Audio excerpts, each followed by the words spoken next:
wọ̀nà náà èwo ni distraction àbí kí ló pè náà èwo ni irú ẹkùn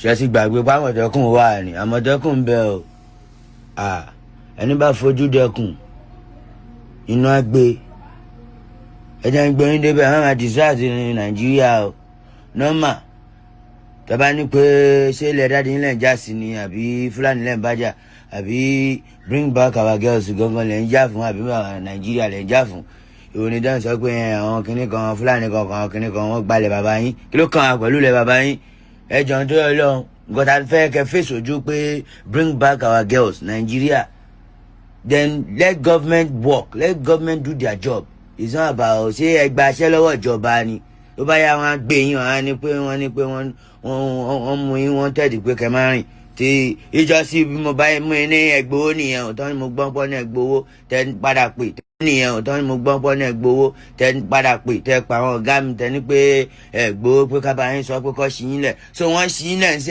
àwọn ẹ̀nìwà níwó ni pé nọ́mà ìgbòho ìlú yín ni ilẹ̀ ti lè jáde tán pé tó bá fẹ́ ẹ̀kọ́ yìí wà tó bá fẹ́ ká confirm yín pé ìrù ẹja yín àbí ìrù màálù yín àbí ìrù ẹkùn yín tòótọ́ ni go and bring back our girls get our girls for us ẹ wọnú gbó èwo ní tẹ́lẹ̀ lọ́dọ̀ àwa náà ní gbòòrò ànínú gbòǹbí o ànínú gbó Ṣàngó táwa náà lè kọ́ àwọn mọ́pò wọ̀ o táwa náà lè máa náà sáàsì bandit o ẹ máa wáìnì wá Nàìjíríà o èwo ní jẹ́nibọ̀dì jẹ́ lọ́n wáìnì jẹ́nibọ̀dì lọ́n wáìnì àwọn kan lè kó nǹkan sọ́wọ́ tàbí lè kó nǹkan ọjọ́ tó máa kó mọ́tò tẹ́ pé àwọn máa náà ń wá bandit inú gbó nínú gbó nínú lógbó bíbá yìí nínú Ṣàngó obìnrin ṣe ilé bàbá yín lẹ̀ ń jáṣẹ̀ ń ní ẹni àwọn Fúlàní gbalẹ̀ bàbá wa ṣé ilé bàbá yín là ń sọ àbí kẹ àwọn nǹkan tó ṣe Nàìjíríà àwọn ọmọ ẹ lọ bẹ̀ tẹ́ bá mọ̀ pé ẹ nágbára.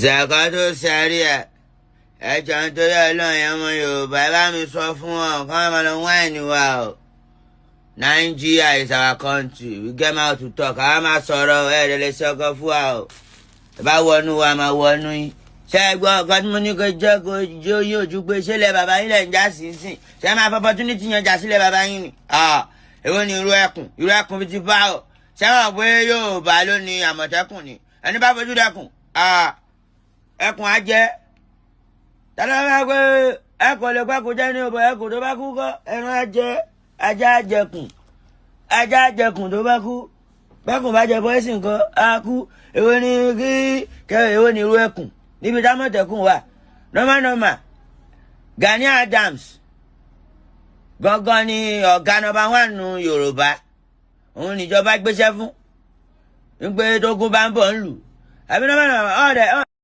ṣèkọ́ tó sẹ́rí ẹ lé síjà jẹ́ túmọ̀ ẹ̀yọ́ ọmọ Nàìjíríà ta ló fún wọn páwà ń gbé káwọn náà kó bọ̀ dání pé kọ́ kó ìlọ́sì síta láì ṣe sójà láì gbàṣọ sójà láì gbàṣẹ ìjọba ẹ̀rẹ̀ kó bọ̀ síta mẹ́rin ẹ̀rẹ̀ kó kọ síta ẹni ìrù ẹkùn ta ló sáyìn ẹ̀ nọ́mà Àmọ̀tẹ́kùn la mọ̀ ńlẹ̀ Yorùbá Odùduwà wà Gani Adams sì ń bẹ o nọ́mà o under gọ́ọ̀mẹ̀ntì jẹ́ ní Gani Adams wà nọ́mà tó bá ní Ìgbòho mú ìrù ẹkùn jáde Àmọ̀tẹ́kùn làwa mọ̀ o àti wà mọ̀ bóyá ìjọba ti sáìn ìrù ẹkùn na so this useless boy o Adodi very dark man ó máa ké ó má dà ó ń kó lọ protest na that dey do protest na peace protest be that abi war you go people's land nílùú. ṣèkọ́ tó sẹ́rí ẹ lé síjà jẹ́ túmọ̀ ẹ̀yọ́ ọmọ Nàìjíríà ta ló fún wọn páwà ń gbé káwọn náà kó bọ̀ dání pé kọ́ kó ìlọ́sì síta láì ṣe sójà láì gbàṣọ sójà láì gbàṣẹ ìjọba ẹ̀rẹ̀ kó bọ̀ síta mẹ́rin ẹ̀rẹ̀ kó kọ síta ẹni ìrù ẹkùn ta ló sáyìn ẹ̀ nọ́mà Àmọ̀tẹ́kùn la mọ̀ ńlẹ̀ Yorùbá Odùduwà wà Gani Adams sì ń bẹ o nọ́mà o under gọ́ọ̀mẹ̀ntì jẹ́ ní Gani Adams wà nọ́mà tó bá ní Ìgbòho mú ìrù ẹkùn jáde Àmọ̀tẹ́kùn làwa mọ̀ o àti wà mọ̀ bóyá ìjọba ti sáìn ìrù ẹkùn na so this useless boy o Adodi very dark man ó máa ké ó má dà ó ń kó lọ protest na that dey do protest na peace protest be that abi war you go people's land nílùú Be that? Abi war. You go people's land. Nilu. Go they carry cutlass. Go they carry jigger. Why they don't go knock you gun? Okay, come on, on your own low. They go soon pick you. You go person land. You land. One cause trouble. One spoil. Tinubu. Ten avi. May they tell say na Tinubu still cause am. We make una dey fight. Don't worry o. Baba Tinubu ń lọ o. Ó ń lọ lẹ́ẹ̀kejì o. Mo gba champion lẹ́ẹ̀mejì. Tinubu ń lọ lẹ́ẹ̀kejì. Tinubu ń lọ lẹ́ẹ̀kejì. Ó bá wìn kẹ́ pààyàn síwájú lé bàbá yín. Òkú ìyá yín ni ẹ máa sin. Tinubu ń lọ lẹ́ẹ̀kejì. Tó bá wìn kẹ́ sórí burúkú. Kọ́tà sáàmù ojú pé Tinubu ń lọ lẹ́ẹ̀kejì. Dẹ̀ẹ̀nì ẹ̀yọ́ ọmọ Yorùbá. Ẹ má dà Yorùbá sí méjì fún wa o. Kó má lọ di wèrè o. Wallahi tallahi mo fẹ́ràn Vaseleri. This Nigeria where we dey. Now, una no know say una dey set una up. And ta ló fún yín láṣẹ. Ẹ ń gbé mọ́tò. Ẹ ń gbádà. Ẹ ń gbébọn. Ẹ wọnú igbó. Láì gbàṣẹ lọ́wọ́ ìjọba, no be soldier, no be police o. They go up and down. Ẹnẹ́yìn ìrù ẹṣin, àbí ìrù màlúù, àbí ìrù lion àbí ìrù ẹkùn. Tí àwọn Àmọ̀tẹ́kùn dẹ̀ ń wò yìí o. Àwọn ọdẹ wà nùgbò o. Nọ́mọ̀nọ́mọ̀ àwọn Fúlàní jẹ́ náà wá yìí. Láyé àtijọ́ láti mọ̀ pé nùgbò ni Fúlàní ti ń sin màlúù. Náà ló ká ọmọ nùgbò. Ṣé gbogbo Fúlàní ni bandit? Ṣé gbogbo Fúlàní ló ń kidnap? Ẹ for opportunity gbalẹ̀ bàbá yín padà àbí?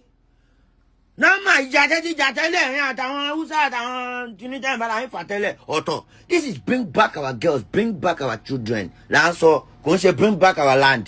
Igbó kò ń ṣe bí. Igbó kò ń ṣe bring back our land. Sọ́dẹ̀bò má bá sẹ́yẹ lọ, má wojú anybody, má fún anybody léṣe.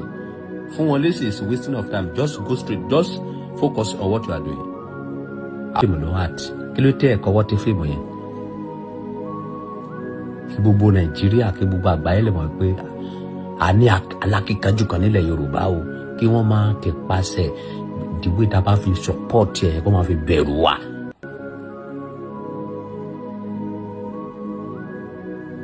Kò sí kankan tó jọ yín lójú rí àfi kẹ́ máa gbógun tira yín àfi kẹ́ máa sọ̀tẹ̀ ara yín. Orí Sunday Igboho máa pa bọ́. Ẹ̀ ń wá Trump tó fẹ́ wá gbà yín kí Trump fi ogun tó ja ìlú ẹ̀ sílẹ̀ kó wá máa gbà yín ní Nàìjíríà.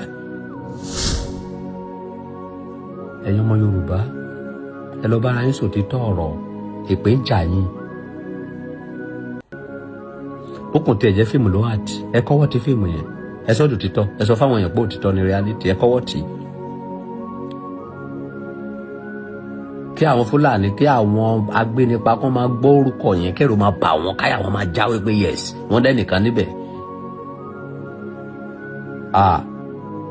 Orúkọ yẹn ròyìn o, Yárìbà. Orúkọ tó pé yẹn ròyìn gan o. Ẹ ò lè appreciate ikùn yín lẹ́ẹ̀kan kó ṣoṣo péré. Ẹ ò lè cooperate lẹ́ẹ̀kan ṣoṣo péré. Ṣé rádaràda tẹ́ ń sọ yìí báyìí ní solution máa fi wá? Ìjọ ò lè fẹ́ ṣe orí ibú yìí dáa. Olóyè Sunday Igboho will still need this film mọ́. Wọ́n ní fíìmù lẹ́ ń ṣe. Ẹ jẹ́ bá wa ṣe irú fíìmù yìí sí. Ìwọ tó bá láìkì irú fíìmù yẹn wọ́n náà lọ gbé fíìmù tiẹ̀ jáde.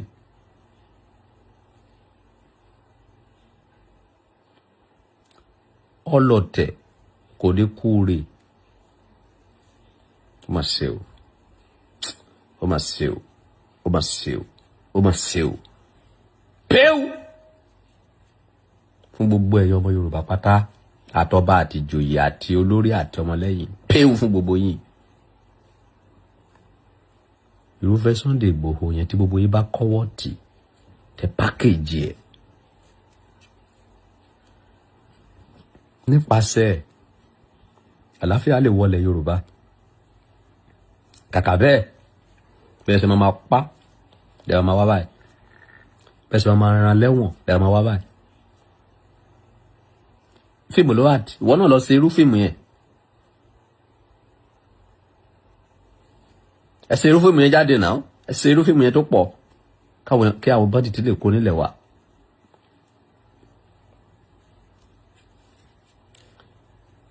tẹ́ni ní tẹ́ni tàkísà ní tàìtàn. Ìwọ tó bá sọ wípé nǹkan tiẹ̀ ò ní láárí, ìjọ tó bá máa mọ̀ pé ó ní láárí ò ní rírà lọ́wọ́n mọ́. Ìdí ni tẹ́ fi dẹrú òyìnbó dàárọ̀ yìí. Àwọn bàbá lákú bàbá ìyá láyà yín wọ́n ṣe sórí ibú wọn nìyẹn tóyìnbó wá kó wọn lẹ́rù torí pé ẹ ò corporate. Tó bá rí ọmọ kan tó bá fẹ́ ṣògo báyìí ẹ máa wá kankan sọ tẹ́ máa fi break it down tẹ́ máa fi pa inspiration orí bú yẹn mọ́ ẹnìyẹn lára. Ta ló ṣépè sọ yín tó tiẹ̀ jẹ́ irọ́ ló pa ṣé ẹ lè báàkì irọ́ yẹn ni kódò títọ́. Irọ́ náà kọ sínú bíbélì àwọn kan ló báàkì ẹ̀ tó dò títọ́ yìí ní gbogbo yín gbé kiri yìí. Irọ́ náà kọ sínú Kùránì ni àwọn kan ló báàkì ẹ̀ tó di òtítọ́ yìí tó ń gbégbá ayé gbé kiri yìí. Kí ló tẹ̀ lè báàkì irọ́ títí yín.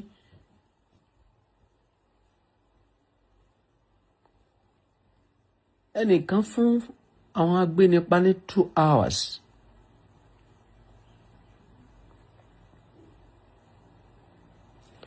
Wọ́n dẹ̀ ni wọ́n ti rí àwọn èèyàn yẹn ní 2 hours. Ìbá ìjẹ́rọ́ ìbá ìjó títọ́ òkìkí ti kàn lọ. Nílẹ̀ Yorùbá o ọkùnrin kan wà ń bẹ̀ tó ń pè ní Sunday Igboho o ó fún àwọn bandit ní 2 hours o after 2 hours o àdẹ̀tírí àwọn táwọn wá ránkì kan ní ìbẹ̀rù kan ní kánípẹ́ kọ́wọ́ ti kánípẹ́ pákéjì ẹ̀ bẹ́ẹ̀.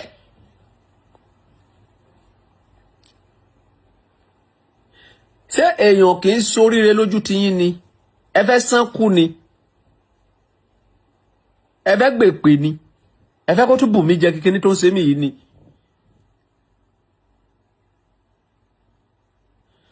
Olóyè Sunday Igboho máa bá iṣẹ́ ẹ lọ o máa rìn jọ orí kan tó máa ṣe fún mi má fún anybody lésì o.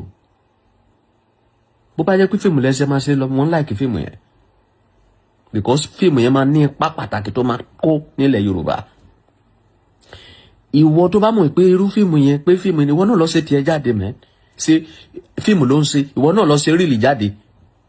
Ẹnìkan ń ṣe èèyàn lọ́nà ìwọ lọ tún ayé èèyàn ṣe náà kárí tiẹ̀.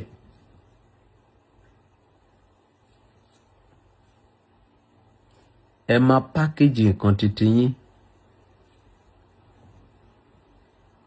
Ẹ máa pákéjì nǹkan titi yín. Ẹ máa pákéjì nǹkan titi yín. Ẹ̀yin ọmọ Yorùbá. Ẹ mú èpè ìgún burúkú ikú olórí yín wípé anybody wá fẹ́ sórí ẹ máa sọ̀rọ̀ tó máa pa inspiration mọ́ lára ni. Tí ẹnìkan bá fẹ́ gbéra báyìí tó bá fẹ́ ṣe nǹkan ọ̀rọ̀ burúkú kan wà lẹ́nu tẹ́ máa sọ tó máa pa kíní ẹ̀ mọ́ nìyẹn lára tó lè fẹ́ ṣe kíní ẹ̀ mọ́. Ẹ̀yin tó dẹ̀ ń sọ̀rọ̀ wọ̀nyí ẹ̀ nílè ṣe anything.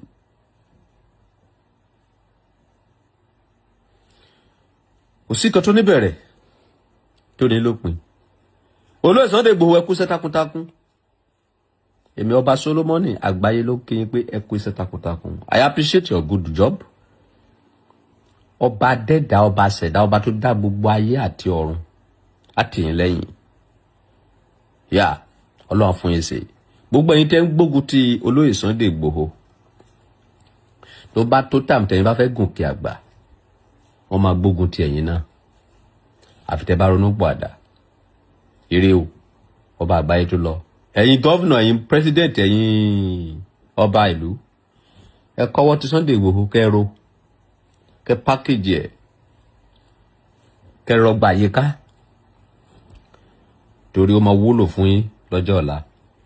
Bí ẹ bá dẹ̀ ṣe bẹ́ẹ̀ tẹ́ tó pàdánù Ṣàngó pa gbogbo yín dànù nìyẹn. Ẹ rántí mi lọ́la ìbí ọba Solomoni ló sọ bẹ́ẹ̀. Ire o Sunday Igboho má bá sẹ́yẹ lọ má wojú anybody má fún anybody lésì. Fún wọn lésì is wasting of time. Just go straight. Just focus on what you are doing. Àwọn alálẹ̀ àti àwọn tó ń jà fún òtítọ́ wọ́n tì yín lẹ́yìn.